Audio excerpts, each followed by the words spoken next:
neither of us had done a film of this genre before, and really beginning to understand, where you let your imagination go, what has to be absolutely real, how you deal with the psychology of it. So all of those things we sort of had to work out in that first week, didn't we? And it was interesting. I think on a viewing level, it's endorphins.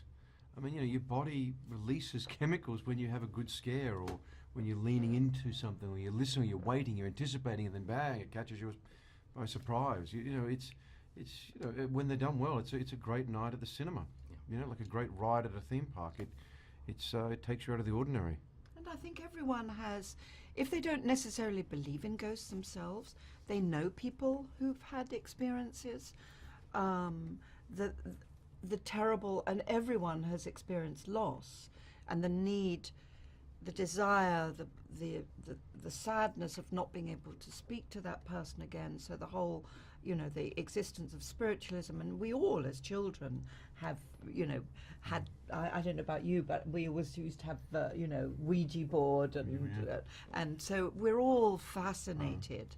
And many people believe in the culturally, in the history of mankind, people have believed in the existence of spirits and the spirit world, and that being very present in our physical world. So I think it's an eternal in human imagination and understanding. I mean, there's two of them. Yeah. I mean, it was so, because we'd be in a very dark studio, and the lighting is often quite dark.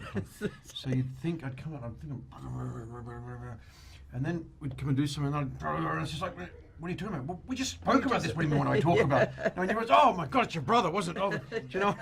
So it led to a lot of different kind of things, but it meant they're really able to divide their time and just constantly keep working it and chiseling it. And well, it's fascinating. They are obviously identical twins. Yeah. So, it takes you at least 2 weeks, or maybe 3, to really get to understand who is who. But it's very clear once you start working with them, they fulfill, and this is what's so brilliant about them, is they complement each other perfectly. They're like two exactly matching interlocking parts, very different, but they balance each other out. So one of the brothers is the quiet one who watches, occasionally will come in and give you an amazing acting note, very quiet.